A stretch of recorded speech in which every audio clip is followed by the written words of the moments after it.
нийгэм, улс төр, эдийн засаг, цаг үеийн тулгамдсан асуудал, олонний анхаарал татсан чухал үйл явдлууд, түүнийг дорсон сэтгүүл. Бид чухал үйл явдлын эздийг тэмдэгч, харин тэдний байр суурийг тодорхой мэддэг. Тэдний үзэл санаа, үйл хэрэг та бидний амьдралд хэрхэн нөлөөлөх вэ? Энэ бүхнийг хар хайрцаг нэвтрүүлгээс хар хайрцаг. Орой минь дэргийн үзэгчдээ хар хайрцаг нэвтрүүлгийн шинэ дугаар эхэлж байна. Өнөөдрийн дугаараар эрчим хүчний салбарын асуудал, үн тарифын талаар эрчим хүчний сайд найдлаатай харилцуулна. Хар хайрцаг. Зэвний өмнө танд энэ орой мэндийг хүргэе. Бид бүгдийн урилгыг хүлээн авч манай нэвтрүүлэгт хүрэлцэн ирсэн явдал танд маш их баярлалаа. За, хоёулаа өнөөдрийнхөө ярилцлагыг энэ өвөл одоо эрх өвөл гэсэн үг шүү дээ, тий. Монгол улс маань, Улаанбаатар хот маань тог захилгаанаа хязгаарлуулах уу гэдэг асуултаар эхлэе гэж бодож байна.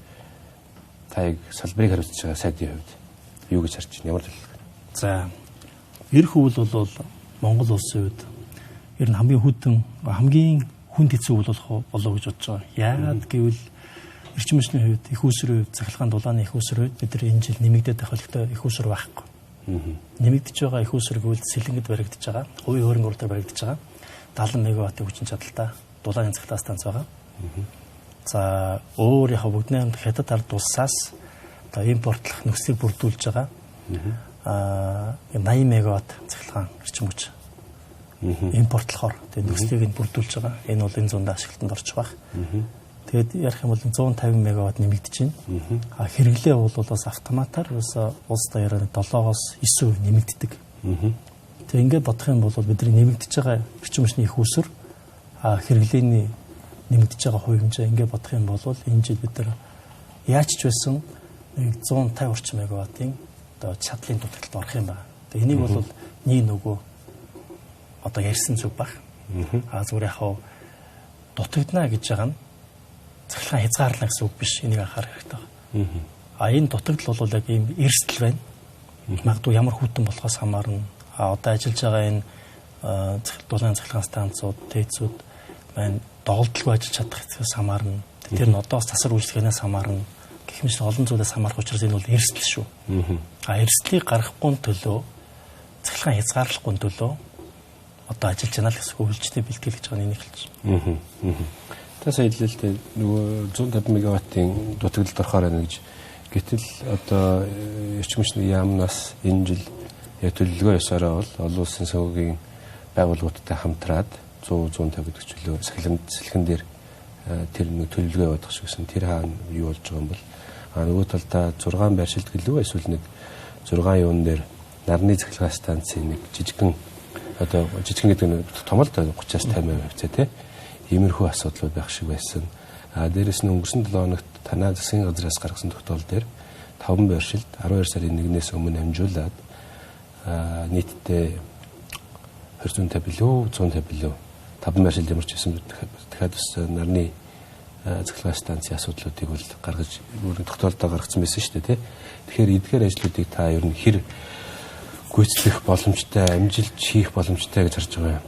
За, ямар ч сан түрүүн би хэлсэн манай бодит байдал өнөөдрийн Монгол улсын эрчим хүчний одоогийн суурилгдсан хүчин чадал болон хэрэглээ бидний үйлчлэлийн байдал ийм байна. Үйлчлэлийн бэлтгэл одоо бол эрчимтэй хийж байгаа. Одоо хаврын сар дуусаагүй байна. 100 эхлэегүй байна. Гэхдээ үйлчлэлийн бэлтгэл ажил бол эрчимтэй явагдаж байгаа. Тэгээ саяхан бас ерөнхий сайд дулаан цахилгаан станц 4 дээр хамт ажилласны үр дүнд улсын нөөц сангаас 5.4 тэрбумыг ТЭЦ 342-ийн засвар үйлчлэгэнд зориулж гаргасан байна. За, тэгэхээр эх жилийн өвлжилтийн бэлтгэл хангахад саяын тэр чадлын дутагдлыг яаж нөхөх вэ? За, мэдээж ихний ээлжинд бол одоо байгаа ажиллаж байгаа станцууд, техник бол засвар үйлчлэгийн сайн хийгээд доголдолгүй ажиллах ёстой. За, нодон ч гэсэндээ бөөржүүдийн цахилгаан стандарт гарсан тэр доголдол гарах ёсгүй. За, энэ бол бэлтгэл ажил. Үүнээс гадна таны саяын дурдж байгаа тэр шинэ их усрын тухай асуудал байна. Нэгдүгээрт тэр 5 газар 5 байршил дээр Орхон аймаг, Говьсөнбөр аймаг, Хинти, Дундгов, Хар орон, Гуранга хар орон. Эдгээр 5 байршил дээр нийтдээ 230 мегаваттын хүчин чадалтай нарны станц нээлттэй сонгон шалруулалтаар дуудлагуудаа хийнэ гэсэн үг. Маш богино хугацаанд шуурхай ажиллаад энэ зундаа 7 сарда эхлээд өвлөөс өмнө ашиглалтанд оруулах зорилготойгоор ажиллаж байгаа. Энэ бол мэдээж хэрэг өвлөлтийн бэлтгэлд бүгдээр орж чадвал нэмэр болно. За энэ нэг ажил байгаа. За энэс гадна зүгээр яг үйлчлэлтэнд чиглээгүй гэхдээ сэргээгтийн нэлээд олон төслүүд явж байгаа дуудлага худалдаа. Одоо өмнө нь бол шууд гэрээ хийдэг байсан шүү дээ. Одоо худалдаа авах гэрээ хийгээд тэгээд төслүүд явдаг байсан. Одоо анхны одоо ажиллаж байгаа энэ сэргээгтийн станцууд бол дандаа тэр. Одоо бол 19 оноос хойш хуулийн дүржид ороод хэрвээ сэргээгтийн шинэ төсөл хэрэгжүүлэх юм бол нээлттэй дуудлага худалдаа байна гэж. Өөрөөр хэлбэл тооцоо адилхан, газар адилхан тэрэн дээр хэн баг үнэх вэ? 1 кВт цагийг ямар үнээр өгөх хэн баг үнэ өгсөнтөө гэрээ хийнэ гэсэн үг юм байна. Тэгээ яг энэ жишгээр анхны дуудлага худалдаа энэ жил зохион байгуулагдаж байгаа. Тэгэхээр Азийн хөгжлийн банктай хамтраад 5 байршилт, Баруун аймаг, Зөв аймгийн 5 байршилт нийтдээ 90 мегаваттын тэгээ 5 тусдаа төсөл шүү. Ийм сэргээгтгийн нарны станц явуулж байна. Мөн нэмээд одоо багц гэж яриад байгаа бид нар багц 3-ын хүрээнд олон улсын санхүүгийн корпорацтай хамтраад Дорногов аймагт бас 100 мегаваттын салхины. За энэ бол ингээд сэргээгтгийг шууд гэрээ хийхгүйгээр дуудлага худалдаагаар илүү өрсөлдөөн шалруулалтаар илүү бага үнээр худалдан авах зэрэг төсөд болох юм ба. Түрүүний таны дурддаг тэр 5 төсөл бас яг эдрийн нэг. Тэр яг саяын тэр ярьж байгаа тэр олон улсын санхүүгийн байгууллага болон Азийн хөгжлийн банктай хамтраад хийсэн техникийн, санхүүгийн, байгаль орчны тэр стандарт нормын дагуу энэ 5 байршил дээр сонгож зарлаад явах юм байна. За энэ бол ямар ч өвчлөлтийн нэг том бэлтгэл болно тийм. Яг энэ чэнэс хоёлаа бусад одоо салбарын чухал асуудлуудыг би танаас асууна. Гэхдээ та нэгэнд энэ нөгөө дуудлага худалдаа одоо юу гэдэг чинь тийм өрсөлдөөн зах зээлийн зарчмын талаар ярьж эхэлсэн учраас асуухгүй гэж болохгүй. Энэ маань юу вэ гэхээр одоо ингээд энэ дуудлага худалдаагаар Монгол улсад за энэ байршил дээр хамгийн бага үнэтэй эрчим хүчний одоо станцыг барих чадвартай компани гэх юм бол манай гадаадын компаниуд л харж шууд миний харж байгаа. Өнгөрсөн 2-3 төсөл дээр ч гэсэндээ яг л ийм л байсан. Тэгэнгүүт энэ дээр юу ажил гэдэг вэхээр манай нэвтрүүлгийн нэр чинь өөрөөс хараа харцаг. Тэгэхээр тодорхой хэмжээнд бид нөгөө эргээд нөгөө дотоодын бизнес эрхлэгчдийг дэмжих, дотоодын компаниудынхаа үйл ажиллагааг дэмжих энэ асуудлуудыг маань та хэд одоо энэ шинээр гаргаж байгаа энэ шалгаруулалтанд яаж одоо хангаж байгаа вэ? Нэгсэн дотоодын компаниудаа энэ одоо шинээр цэцэглэх гэж байгаа, хөгжих гэж ядаж байгаа энэ салбар дээр одоо та бүхэн яаж хангах вэ гэдэг асуудал. За мэдээж хэрэг нь бол чухал асуудал мөн. Мэдээж хэрэг Монгол улсад одоо юу хэрэгтэй байна вэ гэхээр хямд өртөгтэй, бага үнэтэй эрчим хүчний их уср хэрэгтэй. Энэ бол үнэхээр дутагдж байгаа. Мэдээж хэрэг Монгол улсад одоо дотоодын үйлдвэрлэл, дотоодын мэргэжлүүдийн чадвар, дотоодын компаниудын чадварыг энэ чиглэлээр хөгжүүлэх ёстой, дэмжих ёстой юм байна. Тэгэхээр яг одоохондоо аль бие усар журналаг байгаа л да. Гэхдээ яг та асуучлаа. Бид нар бас дотроо ярилцж байгаа зүйл байгаа.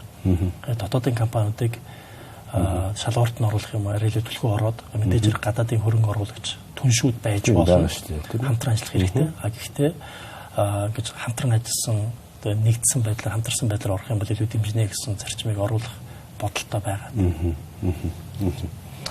За тэгэхээр ямар ч хэлсэн та сая 230, 90, 150, салхины 100 гэхэр чи ер нь бол баг одоо дараа жилдээ гэхэд чинь бид нар бол баг илүүдэл рүү орох хэмжээтэй хэрвээ ингээд бүх юм ингээд хүснээр ингээд төлөвснөр ингээд хэрэгждэг бол тийм ээ ингээд явах чинь.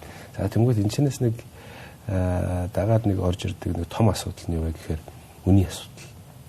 Та одоо өнгөрсөн жил танай намын санаачилснаар тийм эрчим хүчний реформын үндэсний хороо гэж гарч ирээд тодорхой хэмжээнд бас үний асуудлуудыг тавьсан, салбарын реформын асуудлуудыг бас гаргаж тавьсан.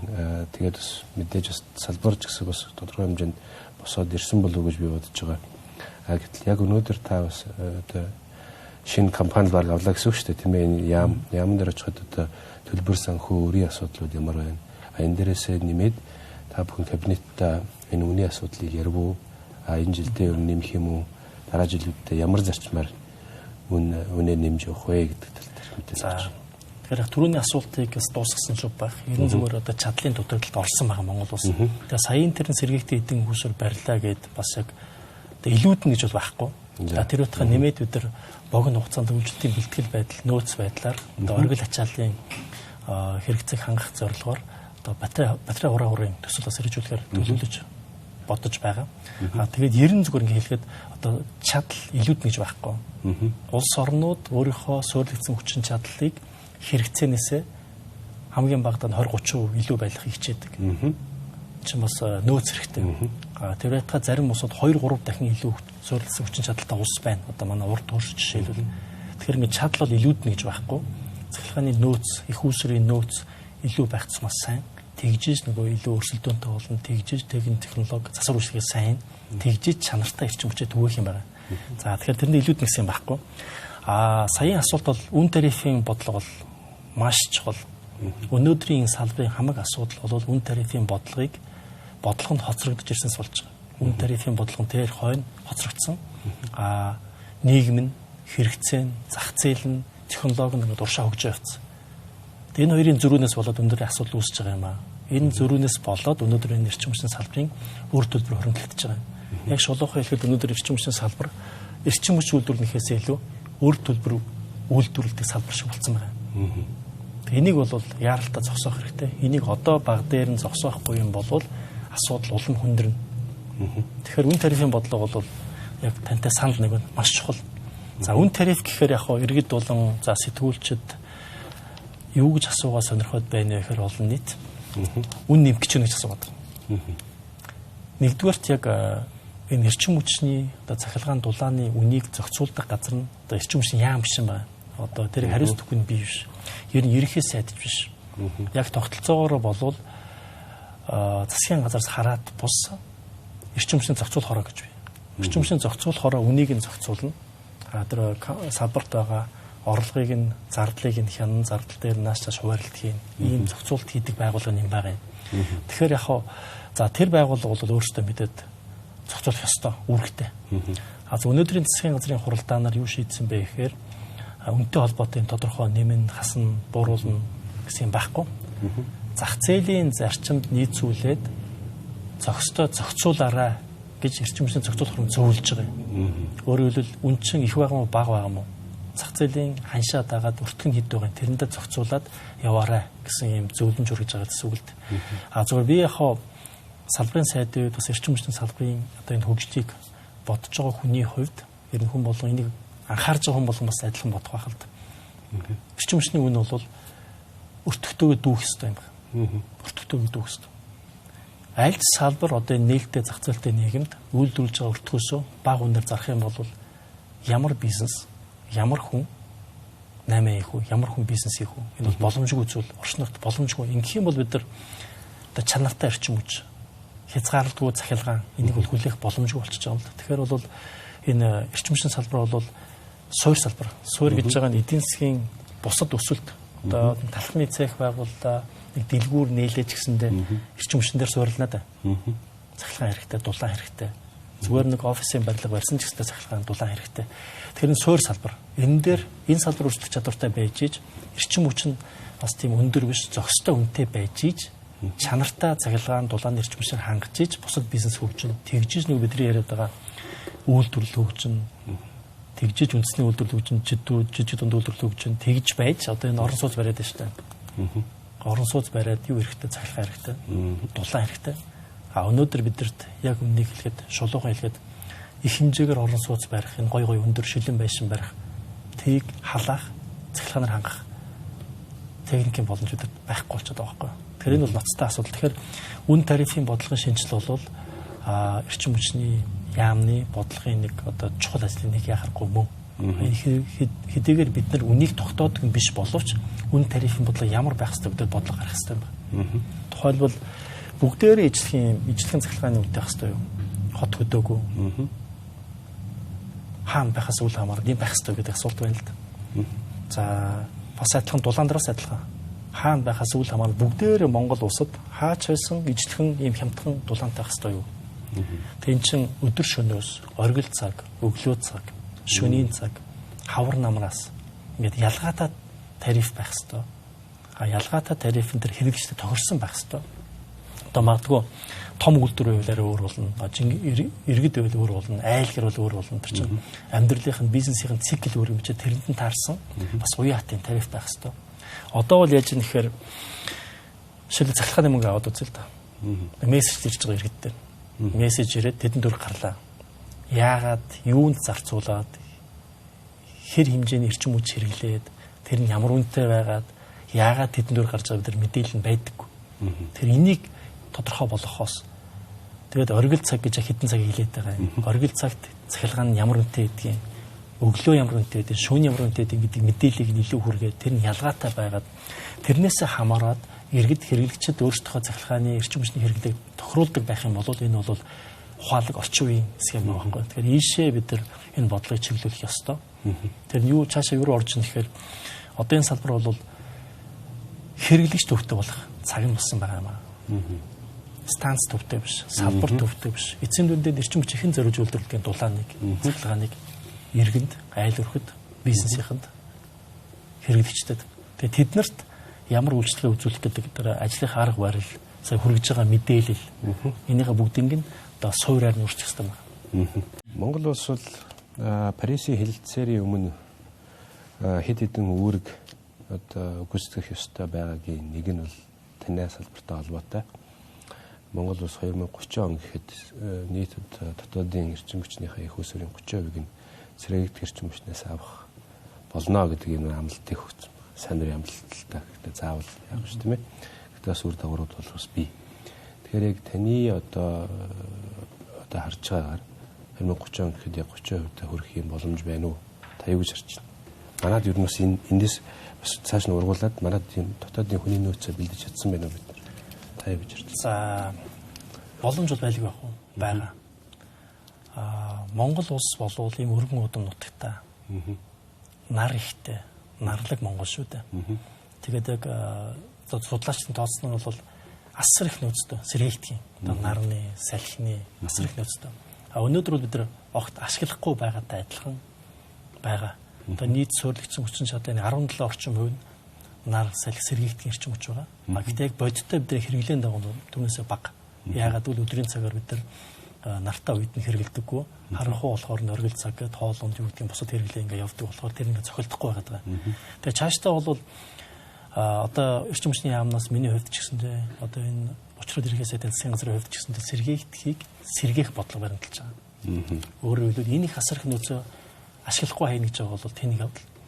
Тэгээд хэдий Монгол улс нүүрсэр баян ч гэсэндээ илүү хямдхан болж байгаа, технологи нь илүү хөгжиж байгаа, илүү их нөөцтэй байгаль орчинд илүү ээлтэй сэргээгдэх эрчим хүчийг хөгжүүлэх нь яа харахгүй Монгол улсын эрчим хүчний болон хөгжлийн бодлогын суур юм аа. Тэгэхээр бид нар энэ дээр бол дөрвтэй арга хэмжээ аавна. Сэргээгдэх бол бас одоо нүүрсийн чинь бусад станцыг бол харьцангуй одоо хялбар гэдэг юм уу богино хугацаанд бүтээн босгож болдог. Одоо сүүлийн технологи хөгжөөд хөрөнгө оруулалт гэсэн дээрс багасаад байгаа. Тэгэхээр Монгол улс бол тэр нийт суурилсан хүчин чадлаа 30% бол болгоно гэж бодож байгаа. Энэ бол зүгээр нэг тоо биш. Бодиттой зорилт болгоод ажиллаж байгаа. Тэр байтугай цаашдаа бид нар илүү өндөр түвшинд явж хэвээр. Ингээхийн тулд бид нар одоо бол бид нар яг за бодлохгүй хөт таашин ихтэй бол тодорхой нэгдсэн юм одоо чиг бол маруухан яваад ирсэн байгаа юм. Тэгээ саяхан бид нар одоо яг хэлцэж байна. Монгол улсын эрчим хүчний ногоон шилжилтийн стратеги гэж гаргасан байгаа. Төсөл гаргасан байгаа. Тэгээ энэ юу гэсэн үг вэ гэхээр хизээ ямар их үүсвэрийг нэмэх юм. Газын станц, хийн станц барих юм уу барихгүй юм хизээ барих юм. Одоо цүмийн станц гэдэг ярддаг, атомын цахилгаан станц барих юм уу барихгүй юм уу.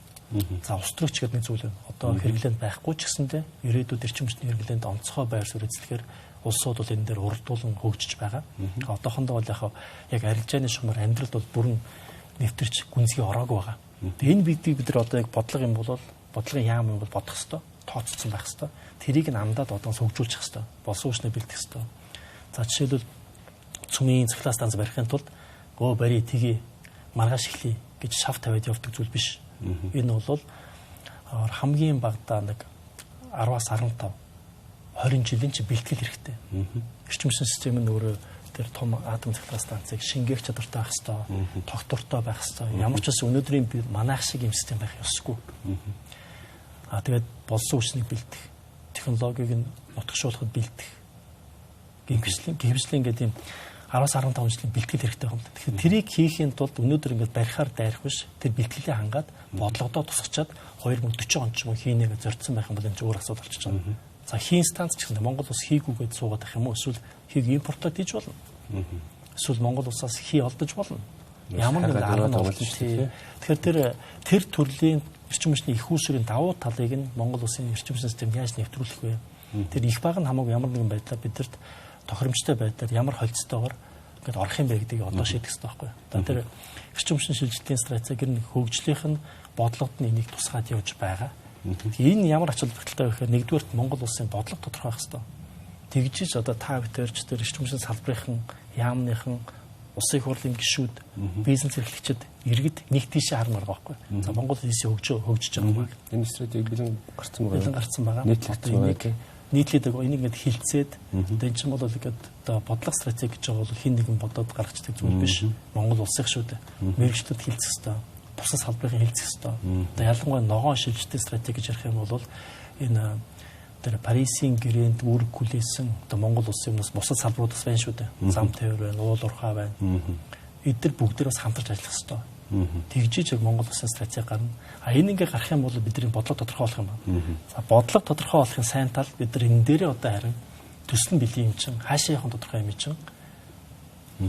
Зээл, санхүүжилт, хөрөнгө оруулалт, гадаад байна, дотоод байна уу татах боломжтой болох юм байна л да.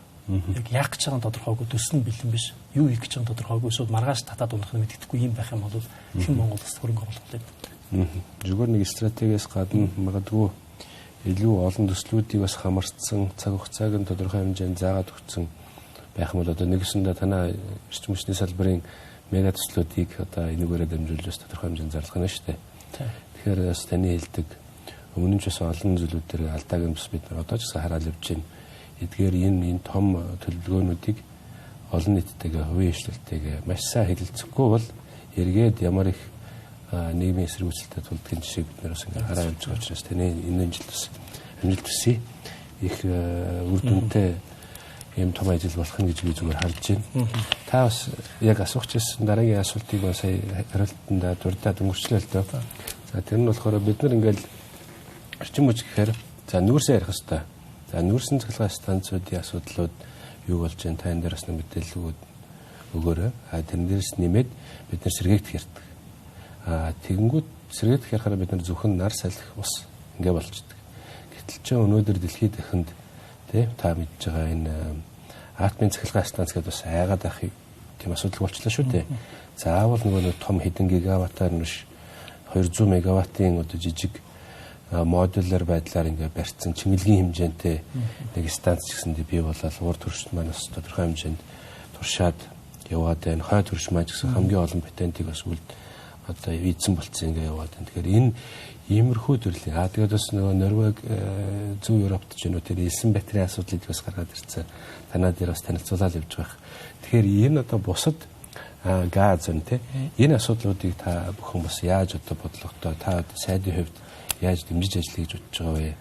Ялангуяа одоо нэг геополитикийн эрсдэлтэй цаг үед амьдарч байхад бол өнгөрсөн жилүүдэд би бас танаа намынхныг ярилцлаганд оруулж хахад яг энэ тархмал их үүсрүүдийг дэмжиж ажиллана гэж ирж байсан. Ялангуяа нэг геополитикийн иймэрхүү эрсдэлтэй үед бол энэ л одоо бидний урт хугацаанд аврах юм аа.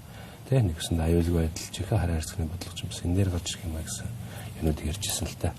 За зөв яг саяын тэр бодлого гэдэг байгаа нь эрчим хүчний хөгжлийн стратеги, ногоон шилжилтийн энэ стратеги гэдэг нь яг саяхан хэлж байгаа. Ер нь Монгол улсад яавал ямар холцтойгоор их үүсрүүдийг хөгжүүлвэл ямар холцтой байвал одоо нүүрсэн тэд, хийн тэд, цөмийнхэн тэд, нар салхиныхан тэд тэгвэл хамгийн зохистой одоо техник талаасаа гэдэг юм хамгийн аюулгүй бас санхүү өртөг талаасаа хамгийн хямдхан хамгийн найдвартай нэ гэдэг талаас нь хамгийн тэр одоо оновчтой тэнцвэрийн цэгийг олох хэрэгтэй. Энийг л бодлох гэдэг байхгүй. Тэгээ одоогийн бидний тооцсон бол саяын цөмийн одоо эрчим хүчүүд Монголоос ашиглах хэрэгтэй. Энэ дэр би хувьд бол ямар ч хэрэгэлцээ байхгүй. Дэлхий ашиглаад, дэлхийн хүн ашиглаж байхад эзэн түрэн байгуулжсэн Монгол хүн яагаад аюултай аюулгүй маргаас авах хэрэгтэй. Тэрэндээ маргаан байх ёсгүй. Оруулах юм байна тийм үү? Оруулах байх. Бэлтгэл юм байна тийм. Монгол хүн бүгдийг чадна. Ганцхан бид нар юу хийхэд тодорхой олгоод тэрэн дээр болсон үснэ бэлдээд хоорондоо марахгүйгээр энийг тууштай хийх юм бол сансарч нисцэн уус шүү дээ. Тэгэхээр тэр ямар ч технологийн болон аюулгүй хөдлөлт бүгдийг чадна тэр асуудал байхгүй. Тэгээд тэр бусад хийм байна. За өөр юу вэ? Тэр бүгдийн тэр юунуудыг одоо сэргээгдэх байна. Ямар холцтой байхыг ингэж гаргацсан байгаа л да. Тэгэх юм бол маш амархан болчихж байгаа. Тэгэх юм бол тэрэн дээр хөрөнгө оруулалт татгаад амархан болно. Тэрэндээ тааруулж тийм шугам дэвсээ татна. Одоо хаан жишээлбэл одоо нарны сэргийгтгийн салхины станцууд хөгжүүлэх гэх юм бол тэрлүүгээ дагуулж одоо арай чадaltaа одоо шугам татахгүй бол бид нар тэнд үйлдвэрлэсэн ч гэсэндээ эрчим хүч авч чадахгүй шүү дээ. Эсвэл цаашаа экспортлох юм уу? Энэ бодлогын асуудлууд их чухал байгаа юм л да. За тэгээд тархмалыг ярьж байна. Монгол улс өөрөө ийм өргөн уудам нутагта бид тархаж амьдардаг улс. Хэдэн сумтай байлаа. Хэдэн сум сууринтай аймагтай байлаа. Тэгээ энэ ийм тархмал байж иж бид нар ингэ зөвхөн төвлөрсөн системээр одоо жижиг нутагтаа ингээд шавж амьдардаг улстай адилхан төвлөрсөн системээр бүгдийг хангаана бол энэ бол одоо мэдээж сүлжээ байх ёстой. Гэхдээ асар үргэлжлэх асуудал бол мэдээж сүлжээ барих ёстой, хүрэх ёстой, сум болон баг болон хүрэх ёстой. Гэхдээ энэ бол чанартай одоо үр ашигтай систем биш юм аа. Яг тэр систем барилаач гэсэн системийнхаа үзүүрүүдээр яг тэр цэгүүд дээр нь тархмал байдлаар шинэ их үүсгэх юм ёстой. Тэр нь сэргийгдэх хавьд тун сайн байгаад байгаа юм. Одоо сум болгон дээр жишээлбэл нэг хөөрхөн нарны станц бариад зарим газар салхиных байж болно. Устай газар нь усных байж болно, гол устай болно.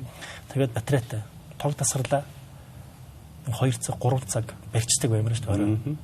За тэгээд дээр нь тэр одоо бид нэг цахилгаан татсан гэж байгаа бол зарим суманд зарим газар бол чадал бол тэг сайн очихгүй шүү дээ. Гэрэл нь улаасч байгаа. Яг сайн ярих юм бол нэлээх цахилгаан чадал шаарддаг тийм төхөөрөмж хэрэгжилж чадахгүй төвшөндөө ч байгаа.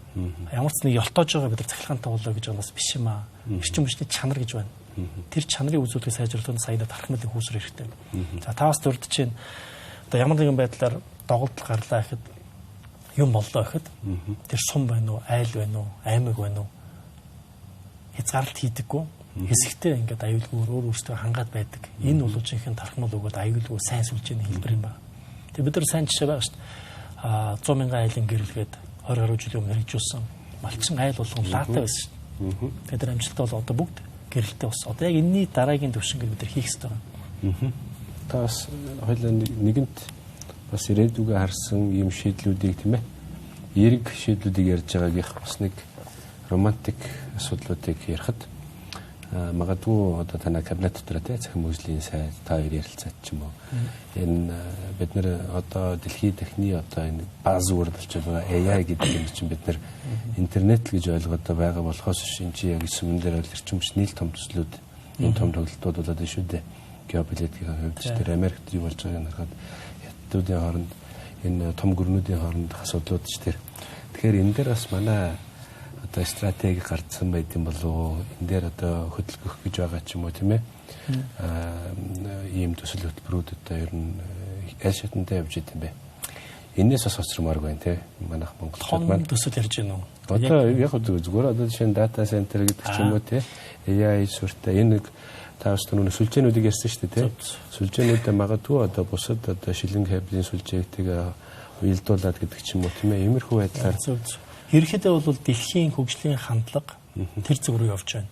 Эрчим хүч бол өмнө нь бол арай юм байгаа. Гэхдээ одоо бол илүү геополитикийн илүү олон улсын дундын шинжтэй, бүс нутгийн шинжтэй тэрнээсээ хамаарч гадаад харилцаа бусад бодлого нь явдаг ийм чухал салбар болсон байна л да. Дөнгөж саяхан одоо өчигдөр нэг Азийн хөгжлийн банк 70 тэрбум баха. Долларын санхүүжилтийг ерөөдөө энэ бүс нутгийн улс хоорондын хил дамсан эрчим хүчний сүлжээг хөгжүүлэх хамтын тэр сүлжээг нь холбоох юм тэрнтэй холбоотой эрчим хүчний төслүүд рүү зориулахад бэлэн гэсэн юм би хальтган уншлаа. Тэр чинь юу хэлж ийм нэхээр улс орнууд эрчим хүчний системийг хооронд нь холбож эхэлж байна. Биеийнхээ харьцангуй давуу талыг ашиглах гэж эхэлж байна. Эндээс одоо эрчим хүчний хязгааргүй нэлээд их одоо өмнөхөөс төсөөсөөс илүү хэрэгцээ бий болоод шүү дээ. Одоо таны хэлж одоо дата төв байна. Хиймэл оюун хөгжиж байна. Тэгээд одоо хүн төрөлхтний хэрэглээ бол өмнөхөөс үл эрчим хүчиж байна. Тэгэхээр тэр хэрэгцээ бол өмнөх шиг биш болчиход байгаа бол тэрийг хангахын тулд тэр босод хөрш улсуудынхаа давуу талыг ашиглаж хоорондоо хийхгүй бол үр дүнтэй болохгүй хандлага байгаа юм байна л. За тэгэхээр за ингээд хоёулаа одоо яг тэрхээ бас ингээд юм том холын юм яриад ич магадгүй. Одоо жоохон бодтой юм руу. Яг саяхан руу Монголоос яаж явах юм бэ гэдэг. Саяхан руу явахын тулд эхний даалгаврыг бид нар одоогийн дотоод асуудлаа шийдэх юм байна. Одоо тулгамдсан асуудлаа шийдэх. Өрнөөс гарах. Тий, одоо жишээлбэл хөрш улсуудынхаа сүлжээтэй холбогдохын тулд бид нар манай сүлжээ өөрөө аюулгүй ингээд тогтвортой ажилдаг, өөрийгөө тогтворжуулж чаддаг. Тэгээ чанартай эрчим хүч үйлдвэрлэдэг, үр ашигтай санхүүгийн хувьд бас яг үр төлбөргүй Smart. ийм зах зээлтэйг нийцсэн гадаадын хөрөнгө оруулалт орж гарч болдог нэг ийм хөрвөх чадвартай уян хатан ийм систем байх хэрэгтэй. Харамсалтай нь өнөөдөр бидний манай эрчим хүчний салбар бол яг одоо байгаа оруулалт шударга байлгад бол яг тийм байж чадахгүй байгаа. Нэгдүгээр үр төлбөрүүд байна. За үр төлбөрийг нэг удаа дарлаач гэсэндээ үн тариф болон үр ашигтай байдал зардлаасаа болоод дахиад үр төлбөр үйлдвэрлэхүйц төвшөндөө байгаад байгаа. Үр ашиггүй байна л гэсэн үг. Тэгэхээр зөвхөн үн тарифын асуудал биш байгаа даа. Тэгэхээр үн тарифыг та бүхэн түрүү ярьсан гэхдээ би эргээд нэг товчхон ярихад хоёр талаас нь хийх хэрэгтэй байгаа шүү. Нэг талаасаа үн тарифыг одоо хэтэрхий өндөр өртөөр үйлдвэрлээд тэгээд хямдхан үнээр зарж байгаа. Тэгэхээр алдагдлд орхон гарцаагүй. Нөгөө талаасаа энэ үйлдвэрлэж байгаа үн маань тэр өндөр өртөгчин бодиттой юу гэдэг асуудал. Тэрийг хэмнэх боломж байна уу гэдэг. Хэмнэх ёстой. Засаглалыг сайжруулах ёстой. Одоо энэ технологи хөгжиж байгаа ухаалаг болох ёстой. Заавал олон хүн шон давраад юм залах хэрэг байна уу? Тоолуур тавиад тоолуурын мөнгө бичээд явах хэрэг байна уу? Гэх мэт ийм олон асуудал. Тэгэхээр яг үн тариф гэх юм бол би бас яг дахин хэлээд байгаа нэг зүйл байгаа. Нэг талаасаа өртгийг буруулах асуудал байгаа шүү хамгийн түрүүнд. Одоо засаглалыг сайжруулаад, зардлыг буруулаад, одоо элдв хулгай зэлгээ байдаг бол тэрийг багасгаад өртгийг буруулна. Нөгөө талаасаа хэтэрхий доогуур байгаа үнийг бас өртөгт нь ойртуулах хэрэгтэй. Ингэж ийж хөрөнгө оруулагчтай ээлтэй иргэдэд дарамтгүй, бизнесийнхэнд бас дарамтгүй нэг юм дундын зах зээлийн үнэгч тэрийг хэлээд байгаа л да. Тэгэх юм бол энэ чинь ингээд одоо яг халсан мотор шиг ингэж ирзээд явчих байхгүй. Тэгэхээр эрчим хүчний яамны одоо миний хувьд хамгийн том зорилго бол энэ рүү чиглэж юу хийх вэ гэдэг. Тэгээд нэг юм юуг нь бол гаргацсан байна л да. Одоо бид нар ажиллаа хийгээд явж байна. Одоо хийх гэдэг юм шиг хийгээд явж байгаа ажил байна. Ямар ч нэг бодлого, нэг 9 ажил, 3 зарчим барих хэрэгтэй байна гэдэг. Тэгээд бүх ажлыг саяын бүх ажлыг ингээд ийшээ базаад оруулсан. Ажлуудыг тус нь ажлын хэсэг байгуулахыг байгуулад, нэг чинь хариуцахыг хариуцаад ингээд явж байгаа. Тэгээд бодиттой хийгдээд явж байгаа ажлууд байгаа. Тэгэхээр ер нь бол үр дүн бол удахгүй гарна. Яг хамгийн том асуудал нь богино хугацаанд тэр хоригдлогдсон үр юм байна. Өөрөөр өнөөдөр бидний одоо миний ч юм уу өмнө бий болчихсон, галидын хоригдлогдчихсан үр байгаа. Богино хугацаанд. Тэгээд тэрийг ямар ч сан шийдэх ёстой. Цаашдаа бол тэр өрийг бий болгохгүй засаглалын тэр үйл ажиллагааны одоо үр дүнтэй тэр бүтэцгэн байгуулалт бодлого явуулах одоо гол зорилго болоод байгаа юм л да. Тэгээд тухайлбал хаана. Тэгээ үнэн дээр хоёлаа нэг нь буцаад үнэ рүү орчлаа шүү дээ. Тэгэхээр бас үнэн дээр бас ярих ёстой л байна л да. Одоо ч үеийн үед манай улс төрчид ялангуяа энэ парламентын хувьд бол дундуур нь эргэлгчийн сонгуультай байгаа учраас мэдээж шийдвэр гаргаж байгаа хүмүүс маань үн тарифыг бол нэмэхгүй л гэж үзнэ. Гэтэл эргээл одоо чинь 100 төгрөгөөр үйлдвэрлэж байгаа дулааныг бид нар 10 төгрөгөөр зарж байгаа шүү дээ. Яг өнөөдрийн байдлаар бол 90% ялдагдaltaй. Тэнгүүд ийм тохиолдолд угаасаа өөрөөс гарна гэдэг бол маш том асуудал. Тэгээ нөгөө талдаа бид нар энэ эрчим хүчний одоо дэд бүтцийг нэмэгдүүлэх хувьсгал гэхээс илүүтэйгээр нөгөө талдаа бид нараас ард иргэдийн дунд нийтийн дунд одоо сэтгэлгээний бас нэг соёлын хувьсгал ус хийх шаардлагатай. Тэр нь юу гэхээр өвөл мэдчихэж байгаа шүү дээ. Бид нар байртай айлууд нөө дулааны төвийн дулаанд холбогдсон айлууд бол тэр дулааныг хэмнэн гэсэн асуудал байхгүй. Хэмнэлээгээд баг төлбөр төлнө гэсэн асуудал байдаггүй. Учираас бид нар угаасаа ийм соёлтой. Хин хэмнээд байна гэхээр гэр хороололд магадгүй амны орон сууцд байгаа нэг байшиндаа амьдарч байгаа тэрийгэ цахилгаан хийд холбогдсон нөгөө дулаан нь үнэтэй болоод ирсэн хүмүүс л хэмнэх гэж оролдож штэ. Тэгээд та бас мэдж байгаа Европт, Америкт ч тэр ер нь хөгжсөн хүйтэн орнуудад хүмүүс яаж айхтар дулаанаа хэмндэг үлээ дээ. Яаж айхтар байдалгаа дулаалчаад араас нь өдрийн нэг 2 цаг л за дулаанаа залгачээ гээл тэгэл үлдсэн цагт нь залгадгүй штэ. Тэгэхээр яг энэ өөрөө яг тэр хэмнэх одоо юу гэдэг чдээ өдөөлтийг нь өгч чадахгүйс бас үнэн дээр бас очоогүй л байна л да яг үнийг хэлэхэд. Тэгэхээр одоо манай улс төрчид маань хизээ одоо энэ ард иргэдээс ирэх шүмжлээс нь айхгүйгээр энийг нэг яг жинхэнэ реформ хийх юм л да. За таны хэлж байгаадаа санал нэг байна. Манай Монгол улсад бас олон жилийн турш тэгээ хэвшиж нэг соёл байгаа нь үнэн. Иргэд нь одоо иргэд бид нар бүгдээрээ ер нь Монгол хүн ингэж бодоод байгаа. Ус, дулаан, цахилгаан, өөр юу байна даа үнгүй байх хэрэгтэй юм шиг ойлгож бүр ингээд бүр шиг тий. Яг агаар үнгүй байдагтай. Яг нэг талаасаа сайхан л да Монгол хүн чинь тал газар нутгаа ингээд эзэмдээд сурцсан. Тэгэхээр ус бол яг тэрний нэг яг тэрнтэй адилхан эрчим хүчийг, цахилгааныг, дулааныг үнгүй эсвэл маш хямдхан байх хэрэгтэй бодсон байдаг. За нөгөө талаасаа бас энийг нэмчих юм бол улс төрийн хувьд аюул болно гэсэн нэг тийм айдас бас байдаг. За ингээд ажиллах юм бол яг миний хувьд бол мэдээж бодиттой юм байна. Гэхдээ бас аль нь хэтрүүлсэн юм байна. Одоо юу гэдэг нэг дундаа магадгүй нэг хий үзэгдлээс айгаад иж магадгүй бид нар бүгдээр. Яг ингээд сайн ярих юм бол эрчим хүчний үн бол харьцангуй тийм үнэтэй биш шүү дээ. Одоо гар утсаа хэдэд болж байгаа сард. Тийм шүү дээ. Яг л адилхан баг. Гар утас байна. Одоо юу гэдэг бусад бидний өмнө хэрэгэлдэггүй байсан, зардаггүй байсан зардалтай асар их мөнгө зарцуулж байгаа. Тэгсээрний бид нар сайн бодохгүй юу гэдэг эрчим хүч яагаад ч үнэтэй болох гэдэг шиг боддог. За энэ бол яг таны хэлж байгаа тэр сэтгэл зүйн асуудал байгаа юм аа. За гэхдээ бас нэг би нэг онцлж хэлмээр байна. Одоо бол нэгдүгürt бас миний үүрэгч биш. Үнийг тогтоох нь. Тийм ээ. За хоёрдугаарт үнийг ярьж сатаармарг байгаа. Хаанаас нь эхлэх вэ гэхээр энэ үн тарифын асуудлыг, энэ салбарын шинжилгээний асуудлыг үнээс нь биш, тарифаас нь биш, нөгөө талаас нь эхлэе гэж бодож байгаа. Үн тарифыг эрчим хүчний зохицуулахаараа шийдээд явна ч өөртөө. Миний хувьд эрчим хүчний яамны хувьд засгийн газрын яах гэж байна гэхээр тэр саяын тэр үр ашиг байж та. Засаглал. Компаниудын одоо төрийн өмчт 27 компани байгаа. Эрчим хүчний яамны харьяа гэдэг юм уу? Эрчим хүчний 27 төрийн өмчт компани. Энэ компаниуд хамгийн бага зардлаар ажиллаж чадж байгаа юу гэдэг. Тэгээ энэ бол маш чухал. Тэр орон тооныхын бүтцийг нь оновчлох, илүү зардлыг нь хасар танах, аудит хийх, дүгнэх, за худалдаа авах ажиллагаа нэг ил тод байгаа юм уу, гүй юм уу?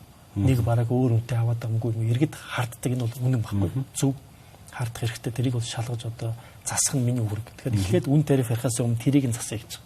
За хоёрдугаарт дулаан дээр захилгаан дээр ч тоолрын асуудал байна. Дулаан бол Монгол улс тоолргүй шүү дээ. Зүгээр ингээд тултанд халаачдаг. Тэгээд монголчууд бид нар хичнээн хүйтэн өвөлтэй байлаа ч гэсэндээ бараг гэр орондоо 27 28 хэмтэй юм одоо ингээд нүцгэн байж байгааг хүсдэг. Халуун байх нь борч монголч. Нэг иймэрхүү соёлтой. Та түрүү маш их хэлж байгаа гадаадд бол ер нь 20 градус, зарим 18 градус ч байдаг байна. Нэг сэрүүхэндүү, тэр нь ч өөр бид сайн гэж үздэг юм байна лээ. Сэрүүхэндүү байдаг. Тэгээд тогоо цахилгаанаа өөртөө тохируулчихна. Тэгээд нэг талаас мөнгө хэмнэж байгаа, нөгөө талаас тэр чинь бас байгаль орчин шүү дээ. Цаана тэр цахилгааны эрчим шиг үйлдвэрлэхэд бол утаа гарч байгаа, нүүр шатааж байгаа, эсвэл ямар нэгэн байдлаар хүн ажиллаж байгаа ингээд нэг юм зардал өртөг байгаа байхгүй. Тэгэхээр тэр соёл бол одоохондоо Монгол байхгүй байна. Тэгэхээр бид нар тоолоржуултыг одоо цахилгаан дулаа аль алийг нь одоо ухаалаг болгох нэг онцгой ажил хийж байгаа. Ямар ч хэлсэн эхлээд тэр тоолоржуулъя, боломжтой болсон. Одоо Монголд байгаа Улаанбаатарт орон сууцны нэг 50% нь одоо шууд тоолор тавих боломжтой. Тэрнээс цаашх нь бол нэг хуучны байр, нэг юун дээр зохион байгуулалт нь өөр, техникийн шийдэл нь өөр болохоор нэмэлт тоног төхөөрөмж тавих эсвэл орцонд нь эсвэл байранд нь тавих тийм нөхцөлтэй байна. Яг тэрийг бол үе шатаа хийж болно. Ямар ч байсан нэг тодорхой зүйл бол энэ эргэлзэхгүй хийх зүйл бол тоолоржуулах. Тоолоржуулж байж дараа нь үнийх асуудлыг ярил зүг юм болоо гэж бодож байгаа. Тэгээ хүн өөрийнхөө хэрэглэх хямдаг байх хэрэгтэй. Хичнээн хэмжээний дулаан хэрглэж байгаа юм. Яаж хэмнэх юм? Порчгоо цонхоо онголохгүйгээр яаж хэмнэх юм гэдэг. Тэгээ ингэх юм бол бид нар нэгдүгээрт хэрэглэгчд илүү тавтаа тухтаа одоо юу гэдэг шудраг хэрэглээ одоо санал болгож болно. Нөгөө талаасаа хэрэглэгч бас өөрийнхөө төсөв, өөрийнхөө хэрэглээ, өөрийнхөө байр сав бүх юмдаа тохирсон дулаан аав. Тэгээд тэр хүн та түрүү хэлсэг хэмнэх сэтэлтүүр нь байшингаа дулаална, цонхоо дулаална, пара тохируулна. Ингээд явах юм бол одоо баг бидний энэ байгаа хүчин чадал барагдаад байгаа нөөц чинь илүү нөөц их үүсвэр барихгүйгээр хэмнэснээсээ дахиад 20-30% ийм нөөц илбэг гараад ирэхэд боломж байгаа байхгүй. Тэгэхээр энэ бол хоёр дахь ажил юм байна. Нэгдүгээр нь засаглалын асуудал, үр ашигын асуудал, хоёр дахь нь ухаалаг болгох, цахим болгох, тоолоржуулах, хүний хөдөлмөр хүч төр нөлөөг нь багасгах, өөр зардал хэмнэх гэсэн үг шүү дээ. Эргээд хэрэглэгчдэд ээлтэй болох. Энэ хоёрыг хийж чадах юм бол маш их үр дүн гарна гэж бодож байгаа. Энэ бол алидийг хийгээд явж байгаа ажил байгаа. За, хоёулаа ярилцлагынхаа эхний хэсгүүдээр ерөнхий нөхцөл байдлуудыг ярьлаа. Урт хугацааны гоё романтик төлөвлөгөө, хөтөлбөрүүд, стратегийн талаар ч бас их мэдээлэл солилцож, та бас их таатай эрг ийм төлөвлөгөөнүүдийг, хөтөлбөрүүдийн талаар мэдээлэл өглөө. Харин одоо яг өнөө маргааштай одоо энэ өвөлдөө бэлтгэхийн тулд одоо бид нар яг одоо юу гэж чинь гэр ороолын айлууд цаа магадгүй цахилгаан автомашин сонирхож байгаа хүмүүст мөн одоо түрүүний ярьсан 5 аймгийн одоо иргэдэд илүү ач холбогдол бүхий сэдв буюу одоо танай засгийн газраас санаачлаад байгаа энэ чөлөөлийн гэсэн санаачлагын талаар энэ дээр одоо танай эрчим хүчний салбар дээр яг ямар асуудлыг хэмжүүлэх гээд ингэ явж байгаа вэ? Энэ тал дээр таны мэдээлэл. За Учрал ерхий сайдын болон энэ манай засгийн газрын бас нэг одоо чухал концепт бол чөлөөлөл байгаа. Тэгээ чөлөөлөл гэж байгаа бол их өргөн агуулгатай. Одоо бодлого бас таарч байгаа. За эрчим хүчний салбар дээр яаж явах вэ гэхээр чөлөөлөл гэж байгаа нэгдүгээрт манай энэ салбар өөрөө тийм нээлттэй биш. Яхахгүй хаалттай салбар мөн. Одоо жишээлбэл иргэд ямар үед эрчим хүчний салбарыг санаж байна гэхээр цахилгааны хязгаарлалт ихээр. Нэг бол доголдол осол гарахаар за сүүлийн үед магадгүй цалин нэмийг гэсэн чагсаал гарахаар иймэрхүү байдлаар мэддэг болохоос биш яг цаана хэн ажилладаг, ямар бодлоготой, ямар нөхцлүүд байдаг, ямар боломжууд байдаг гэдэг мэддэггүй. Зөвхөн цахилгааны төлбөр, дулааны төлбөр л ирдэг. Тэгэхээр энийг нээх хэрэгтэй маа. Нээх хэрэгтэй юм байна. Энэ бол иргэдэд нээлттэй байх хэрэгтэй. Бодлого гаргаж байгаа гэдэг гишүүдүүд, засгийн газар одоо юу гэдгийг бизнесийн гадаад хөрөнгөж нээлттэй байх хэрэгтэй юм байна. Тэгэхээр энэ бол чөлөөлөл гэж нэгдүгээр яг тэр нээлттэй болохыг хэлж байгаа. Одоо тунд саяхан одоо өчигдөрхөн би танилцсан манай яам одоо юу хийж байгаа гэхээр одоо нэг юм нээлттэй нэг самбар хийж байгаа веб нээлттэй. Тэрэн дээр одоо жишээлбэл та хинч байсан хамаагүй төслүүд хаана явж байгаа, эрчим хүчний яамны одоо мэдээлэлүүд байна шүү дээ. Эрчим хүчтэй холбоотой салбарт одоо хэдэн хүн ажиллаж байгаагаас ахуулаад одоо Эрдэнэ бүрийн цахилгаан ямар шатанд явж байгаа, явж гэнэ үү, яваагүй юу гэдэг юм ингээд тэг мэдэхгүй байгаа шүү дээ. Эсвэл одоо маргалдаж байгаа зогсож юм уу гэдэг сонирхож байгаа. Тэг энийг бол нээлттэй тавьдаг болёо гэж. За ямар ч мэдээллийн хувьд нээлттэй бол энэ бол чөлөөлж байгаа. За мэрэгчлэлтүүдийг бас чөлөөлмөр байна. Одоо энэ инженер техник ажилтнууд. Гэдгийг ажлаас халмаар үгүй өөрийгөө нээх, амжилт гаргах, одоо зардал хэмнээр бол зардал хэмнэлтэй. Тэр одоо спос гэж ярьдаг бусад ингээд шийдвэр гаргуул гарга. Одоо дээр нь бас хүний нөөцийн бодлого байна. Хүний нөөцийн бодлого манай салбарт яг шулуух хэлээд бас л жоохон алдагдсан байдалтай байгаа. Энийг бол илт сэргийнэ. 8-10 жил хэрэгтэй бах тий. 17 мянган хүн ажиллаж байна. 17,700 хүн. 18 мянган хүн ажиллаж байгаа салбарт 18 мянган хүний хувь заяа байгаа, хөдөлмөр байгаа, хичээл зүтгэл байгаа, амьдрал байгаа, өргөхөр байгаа. Тэр энэ хүмүүст мэргэжлийн хувьд өсөн дэвжигт нь бид нар туслах ёстой, бодлого гаргах ёстой. Тэрэн дээр нь одоо юу гэдгийг төсвөөж тавих ёстой, яамч дэмжих ёстой, бусад олон улсын байгууллага, хамтрагч байгууллагуудаа одоо сургалтын талаар гадаад дотоод явуулах, урт богино хамаагүй ингээд хийх боломж байгаа байхгүй. Тэгээ энэ бол бас мэргэжлийн чөлөөж байгаа юм биз. За бас нэг ажлын хэсэг томилсон ажиллаж байгаа. Зөвшөөрлөд байна. Гоо ярьдаг. Зөвшөөрөл, техникийн нөхцлүүд байна. Энийг бүгдийг ингэ шалгаж байгаа. Дээр нь ажлын хэсэг ажиллаж байгаа. За энэ яах гэж байгаа зөвшөөрлөлөө. Ер нь яах гэж байгаа вэ? Хэрэгтэй хэрэггүй юу? За үнэхээр хэрэгтэй бол хий. Хийх юм бол тэрийг одоо ойлгомжтой, тодорхой хугацаатай хүн цогцлохгүй болгоё гэж. За хэрэггүй бол болиё. Нэрэ боцчих хэрэггүй зөвшөөрлийг бие биендээ өгөөд ингээд байгаа юм шийдтэй гэдэг юм. За тийм зөвшөөрөл тодорхой хэмжээ байгаа гэдэг би бол итгэлтэй байгаа. Энийг бол хэрэгтэйг нь үлдээгээд за заримыг нь одоо төрийн бүс байгууллага холбоотод нь өгч юм уу? Ямар нэгэн байдлаар нь бодлогын яам зөвшөөрөл өгөө сууж идэг тэрнээс аль салах хэрэгтэй байна.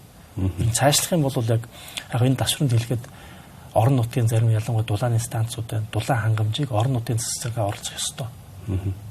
Засаг дарга нь хариуцах ёстой байхгүй. Түүнээс энд одоо эрчим хүчний сайд одоо би ч юм уу өмнө говийн дулааны станцыг ажлуудаа сууж шít одоо. Энэ зөв үү гэдэг асуулт байна. Миний ажил бол уг нь эрчим хүчний яам, бодлогын яам, тэрний сайд нь.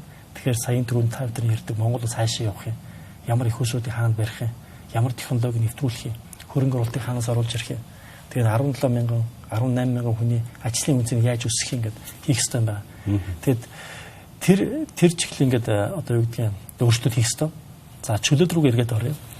Чөлөөлөе. Саяын тэр бизнес эрхлэгчид хөрөнгө оруулагчид чөлөөт нээлттэй болох хэрэгтэй байна. Саяын ярьж байгаа тэр зарлж байгаа маш богино хугацаанд зарлаад нээлттэй сонгошолуултаар одоо үндэснийхээ одоо бизнес эрхлэгчид нээлттэй санал тавьж шít. Та хэдэн яг ийм нөхцлөөр энэ байршил дээр одоо жишээлбэл өндөр хаанд 30 мегаваттын чадалтай хар хорионд 50, орхон булганы орхонд 50, дунд говьд 50, өөр ангаад 50 иймэрхүү хүчин чадал нарны станцыг өвлөөс өмнө барьж чадах уу? Чадах юм бол хэдээр өгөх вэ? Нээлттэй бүгд нь. За тэгээд өмнө өгцгөө хэн баг нь хэн чадах нь хийчихээ. Тэгвэл гэрээ байгуулчаа. Ингээд болж байгаа. Энэ бол ингээд бизнес эрхлэгчдэд бас нээлттэй чөлөөлж байгаа явдал юм аа. Тэр иймэрхүү байдлаар ямар ч ингээд салбар бол нээлттэй болох хэвээр, тусаа зөвшөөрлөг байхгүй болох хэвээр, мэрэгчлэтнүүдийг дотор нэгэ мэдлийг бас чөлөөлөх хэвээр. Ингэжиж үр ашиг бий болно, ингэжиж эрчим хүчний салбар Монголын их биш одоо өрсөлдөх чадвартай дэлхийд өрсөлдөх чадвартай мэрэгчлүүд бий болох юм ба. Тэгэхээр энэ бол тэм алсын бол яриаггүй ш. Энэ бол зүгээр одоо хийгдэж байгаа ажил байгаа. Үр дүнд орохно гарах ажил байгаа. Тэгэхээр бас энэ жилийн санаачлагын нэг шүмжлэл дагуулдаг байгаа нэг зүйл байгаа л да. Тэр нь юу вэ гэхээр Улаанбаатар хот гэдэг ч юм уу тийм ээ. Ийм суурьшмал бүсүүдэд өрхийн хэрэгцээнд нарны панел суурилуулсан тохиолдолд 20 кВт хүртэл суурилуулсан тохиолдолд зөвшөөрлийг нь бол шууд гаргана. Илүүдэл цахилгаанаа төвийн сүлжээнд зараад одоо ямар ч зүйл тэр одоо төлбөр тооцооны одоо нэг механизм, шинэ механизм бүрдэх гэдэг шүү дээ. Тэнгүүт энэ тал дээр яг салбарын зарим нэг мэргэжилтнүүд, инженерүүд юу гэж ярьж байгаа нөхөр манай энэ дэд бүтц маань түгээх шугамуд маань өөртөө муу учраас энэ их дарамтыг даахгүй штэ гэсэн мэт нэг юм шүнжлийг дагуулад байсан л та. Тэгэхээр энэ одоо дэд бүтцийн ажлуудын давхар хийгдэж байгаа юу? Нөгөө талдаа төлбөр тооцооны одоо нэг гэсэндээ смарт грид рүү шилжиж гэнэ гэсэн үг шүү дээ тийм ээ. Тэгэхээр иймэрхүү ажлуудаас давхар явж байгаа юу? Танд хэлсэн тэр мэргэжлүүдийн тэр залуу мэргэжлүүдийн зөв яхаргүй одоо манаас үлж байгаа дэд бүтцээ харах юм бол зарим газар ялангуяа зарим газар тэр 20 кВт хүртэл ийм нарны панел тавиад эсвэл тэрнээс өндрийг тавиад хэмжээгээр тавьчих юм бол тий. Тэгээд тэр айлд болгон тавилаа гэж боддог. Тэгэх юм бол тэр чадал нь харахгүй хөрөхгүй шүү дээ. Одоо ингэ нарийн судастай адилхан тийм сүлж ойцсон байгаа шүү дээ. Тэр бол боломжгүй. Гэхдээ энэ дэр бас нэг онцлог хэлмээр тэр яг одоогоо харах юм бол боломжгүй. Гэхдээ бид нар одоо дээр зовлон тоож суух гэж яам байдаггүй, тэгж уус байдаггүй, тэгж бодлого байдаггүй. Тэгэхээр тэр 20 кВт хүртэл айлуудын бас тархмал их үүсвэр шүү дээ. Айл болгон одоо малчин айлтай адилхан өөрийн гэсэн тог тасархад, цахилгаан тасархад өөрийгөө хангаад явцдаг. Цахилгааны хэвлэл тодорхой хувийг хангацдаг, бусдыг сүлжээс авчдаг, илүү гурван сүлжээнд өгчдөг энэ систем бол энэ бодлого бол зөв. Зүгээр яг тэр сүлжээний чадлаас хамаараа заримдаа асуудал үүсэж байгаа нь үнэ. Тэгэхээр бид нар одоо юу хийж ийм нэхээр тэр сүлжээнд хаана болох юм болохгүйг зааж өгөөд иргэдүүдс мэдээллийг нь өгөөд бас мэдэхгүй байж болно.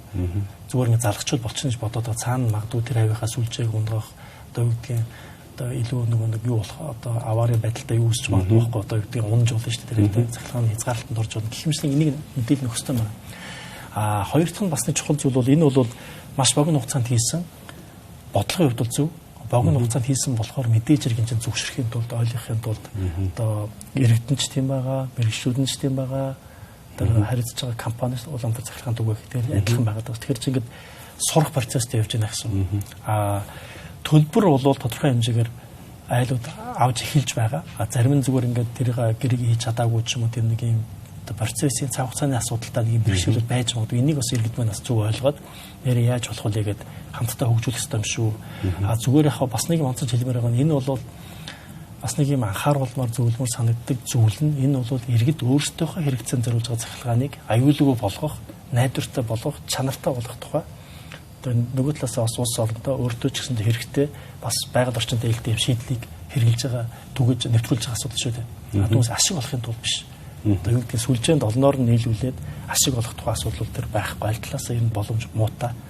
Зүгээр мэдээж зэрэг илүү цахилгаан нийлүүлэх юм бол хүний үйлдвэрлэсэн, хөдөлмөр гаргасан, хөрөнгө оруулсан зүйлийг үнэгүй авах ёсгүй байхгүй. Тэгэхээр тодорхой тариф тогтооцсон ингээд авч байгаа. Зүгээр бизнесийн зорилгоор биш шүү л гэж хэлмээр байгаа. Яванда зүгээр ингээд ингэх юм ба. Яванда ч гэсэн одоо ингээд тэр сүлжээний аль байршлаас нь хамаарат энд ямар хуу чадтай байх юм. За магадгүй зарим газар 20 кВт-аас илүү байж болно шүү дээ. Байж бол байх хэрэгтэй. Зарим газар магадгүй 20 кВт ч хүрч чадахгүй тэр сүлжээгээ дийлэхгүй байж болно. Эсвэл хідэн айл холбогдох юм гэдгийг уйлдуулахгүй болвол бүгдээрээ ингээд ушуураад дайлчих юм бол одоогийн манай тэр сүлжээ дийлэхгүй нүнэ. Гэхдээ би дахиад онцолж хэлэхэд одоо болохгүй, тийм болохоор болохгүй гэж хизээч хэлж болохгүй. Бодлогын зөв байх юм бол бид нар сүлжээгээ татах хэвээр, чанаржуулах хэвээр, сайжруулах хэвээр. Тэгээд айл өрхөөд за тэр баг байна уу, сум байна уу, өөр өөртөө захиа эрчим хүчээр дор хангадаг, талыг нь ч гэсэн хангадаг энэ системээр орох хэвээр байна. Энийг тархмал гэдэг. За тэгэхээр таны саний ярьсан за энэ өрхийн хэрэглээнд нарны панел нэг бүтээгдэхүүн. За жилийн энд явж байгаа цахилгаан машинуудыг дэмжиж байгаа энэ асуудал бас нэг бүтээгдэхүүн. Өрхийн дулаалгын асуудал тийм ээ. Ингээд ерөөхдөө бүтээгдэхүүнүүд ингээд бэлэн болох бах. Одоо ингээд бүр ингээд одоо хэрэгцээ шаардлага нь улам бүр одоо ихсэх хандлагатай.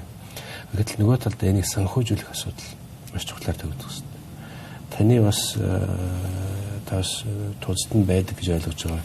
Хатвартай санхүүжилтийн холбоо гэдэг байгууллага сүүлийн олон жил бас яг энэ хөрсийг нь бэлдэх гээд бас нэлээ явлаа. Монгол банкн дээр ч гэсэндээ одоо хэдэн тодорхой хэрэглээний зээлүүдийг илүү урт хугацааны ногоон зээл болгох, энэ дээр журмын өөрчлөлт хийх, нөгөө талдаа олон улсын санхүүжүүлэгч байгууллагуудаас хөрөнгө татаад улс орноо хэрэгжүүлж байгаа энэ одоо ногоон эрчим хүчний салбарын ажлуудыг дэмжих, энэ асуудал дээр одоо ямар ахиц гарч байна, ямар асуудлууд байна та энэ дээр энэ асуулт талаар хоёулаа ярилцлага өндөрлөе гэж бодож байна. За энэ бол их сайхан асуулт байна. Тэгээ санхүүжтгийг би зөвхөн нэг ногоон зээл чим иргэдэд зориулсан жижиг зээлээр хязгаарламааргүй байна. Та бүхэн ярьсан одоо энэ эрчим хүчний салбарын шинжилэл реформ нэг 2050 хүртэл холдсон ямар ах уу, ямар явах шүү одоо нэг цөмийн станц байх үгүй. Энэ бүгдийн одоо эхний үр дүн бол бид нар санхүүжтийн тухай, хөрөнгө оруулалтын тухай ярих хэрэгтэй болох юм байна. Юу хийхэд тодорхой болгочих юм бол. За тэр том зураг гаргачлаа. Тэгэхээр санхүүжлийг дөрвөн түвшинд хуваажуулж байна. Нэгдүгээрт нь их үүсрүүд, одоо нүүрснийхөө нөө сэргийлтгийнх байна, усныхоо хамаагүй энэ их үүсрүүдийг цахилгаан үйлдвэрлэдэг одоо төслүүдийг ер нь хувийнхан хийсэн зүв байна. Зарим тохиолдолд яг нэг улсын чанартай бодлогын шаардлага байж болно ганц нэг. Тэр атом гэдэг чинь. Түүнээс бусд нь бол ерөнхийдөө хувийнхан хийсэн зүв байгаа даа. Тэгэхээр энэ бол тусдаа төсвийн санхүүжилт болно. За энийг энэ дээр одоо дорчин цайдын яриад байгаа санхүүжилтууд хэвшин энэ дээр байгаа даа. Хэрвээ бид нар бодлогыг гаргаад нөгөө төслүүд мань төслөө бэлдээд одоо банк капитал гэдэг банк хүлээн авах санхүүжүүлэх үз тэр шаардлагыг хангах юм бол тэр одоо яриад байгаа олон тэрүүнд болж бэлэн байгаа байхгүй. Түүнээс зүгээр ингээд хараа гэсэн үг шүү дээ. За энэ бол нэг санхүүжилт том хэмжээний. Хоёр дахь нь дэд үтсийн санхүүжилт. Дэд үтсийг бол ер нь бол ялангуяа дамжуулах гол дэд үтсийг бол улс авдаг. Улсын их байх хэвээр. Тэгжиж үндэсний аюулгүй байдал ч тэгжиж эдийн засгийн хувьд ч гэсэн төвөр ашигтай байна. Тэгэхээр дэд үтсийн хөрөнгө оруулалт бол ихэвчлэн улсын төсвийн буюу улсын төсвийн болон олон улсын зээл тусламжаар байна. Энийг бол харин хаана юу барихаа тодорхой төлөвлөөд тэрэн дээрээ одоо саналаа хурдан тавиад ер нь бол цаг алдахгүй аль болох хурдтай л энэ их үүсэр болон дэд үтсэд өргөжүүлэх хэрэгтэй байна. Эдийн засгийн өсхийг бол улсаа хөгжүүлэх үл эхлээд цахилгаан эрчим хүчээ хөгжүүлэх хэрэгтэй. Одоо захын хүүхд хүртэл мэдээлэл ч компьютер тоглоомн дээр ихээс станцаа барьдаг штэ гэж хүүхд хүртэл энийг жигийг би сонссон. Тэгэхэд бид энийг хийхгүй улс байсан байна. За дараагийн шатных нь бол байгууллагын төвшин. Одоо жижиг дунд үүдэл байгууллагууд. Эдгэрд бол яг Монгол улсын банкуд ажиллаж болно. Таны түрүүний хэлж байгаа гадаадын ногоон санхүүжтийн одоо их хурц татаад ирсэн банкуд ч байгаа, хөгжлийн банк ажиллаж болно. Иймэрхүү байдлаар ингээд санхүүжтийн шийдэд явах боломжтой. Одоо энэ дээр бид нар бас банк санхүү байгууллагуудын ярьж байгаа энэ схемийг хийгээд дэмжиж ажиллана. За хамгийн сүүлд нь иргэдийн төвшин. Яг жижиг дунд үүдэлбэг иргэдийн төвшин. Энэ бол яг таны ярьж байгаа ногоон зээл болоо юм. Жишээлбэл дулааны тоолор тавья гэж бодъё. Дулааны тоолор ч бас тодорхой хэмжээний үнэтэй. Нэг сая 500 ч юм уу тэр орчим үнэтэй юм байл л. Тэгэхээр тэрийг тавихын тулд магадгүй нэг удаадаа шууд авах биш. Зээлээр авч болно. Хүү багтаа зээлээр. Тэрийг нь зүгээр арилжааны банк олгож болно. Их үүсвэрийг нь босгоход нь одоо банкуд ажиллаж болно, хөгжлийн банк ажиллаж болно. Заахаа улсаас оролцож болно. Эрчим хүчний хямнаас чөлөөд бодлогын чанартай дэмжиж оролцож болно. Гэх мэтлэн ингээд яг хэрэгтэй зүйлийг авахд иргэдэд тэр нарны панел гэж болно. Сая дээр 20 кВт хүртэлх тэр гэр орондоо панел тавьыг бол тэрийг нь санхүүжүүлдэг бүр юм схем хийгээд зөвшөөрүүлмээр байгаа байхгүй бүр сурах хэрэгтэй байна. За тэгээ цахилгаан машин байж болно, тэрний цэнэглэгч байж болно. Ингээд ийм цэвэр тэр эрчим хүчний шилжилт гэдэг нь энийг хэлээд байгаа бол ер нь бол яаж нүүрс түлж утаа өгүүлж биш байгаль орчиндөө хилдэ цэвэр эрчим хүчээр ингээд явах вэ гэдэг. Тэр чинь зүгээр тэр технологиг нэвтрүүлнэх биш тэрийг дагалдсан санхүүгийн бүтцийг хийхийг хэлээд байгаа. Санхүүгийн бүтцтэй хүмүүсийн сэтгэлгээ, хандлага, соёл тэрийг дэмжиж байгаа төрийнх нь яамных нь бодлого явахыг хэлээд байгаа. Тэгэхээр яг би өөрөө тэр ногоон санхүүжилтийн юм дээр анханаас санаачлаад ажиллаж байсан амжилттай явсан төслүүд байгаа. Тэгэхээр яг одоо яг эрчим хүчний төслүүд дээр иргэдэд зориулсан, жижиг дунд үйлдвэр зориулсан, за мөн том төслүүд төсвийн санхүүжилтанд зориулсан төсвийн санхүүжилтнэр бас илүү төлхөө ажиллая гэж бодож байгаа. Тэгэхээр энэ дэр гадаад дотоодын хөрөнгө оруулалт зайлшгүй хэрэгтэй. Тэр том санхүүжилт хэрэгтэй. Тэгээ тэрийг Монголд авчираад жижиглээд банкудаараа дамжуулаад ч юм яг иргэдэд хүрэх үс тийм хэрэгтэй хүү багтаа зээл хэрэгтэй байгаа маа. Энэ дээр бас Монгол банк хамтраад ажиллаж байгаа. Тэгэхээр өнөөдөр ч гэсэндээ ерхий сайдаас хэлж байгаа. Тэр ногоон зээлийг нэвтрүүлнэ гэдэг эдгээр алхмууд хийсэн байгаа.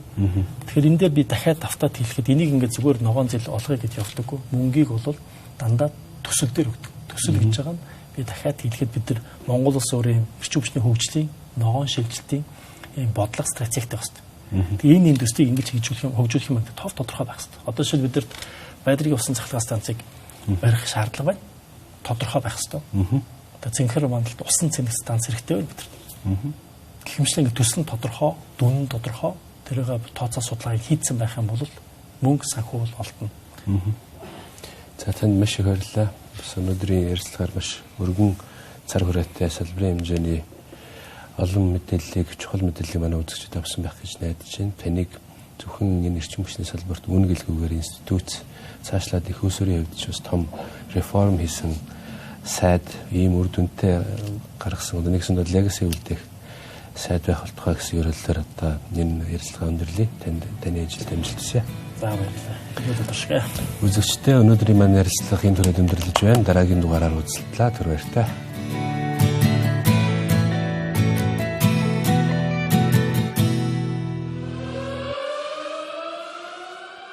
Нийгэм, улс төр, эдийн засаг, цаг үеийн тулгамдсан асуудал, олонний анхаарал татсан чухал үйл явдлууд, түүнийг дорсон сэтгүүл. Бид чухал үйл явдлын эздийг тэмдэгч, харин тэдний байр суурийг тодорхой мэддэг. Тэдний үзэл санаа, үйл хэрэг та бидний амьдралд хэрхэн нөлөөлөх вэ? Энэ бүхнийг хар хайрцаг нөлөөлөхөөс хар хайрцаг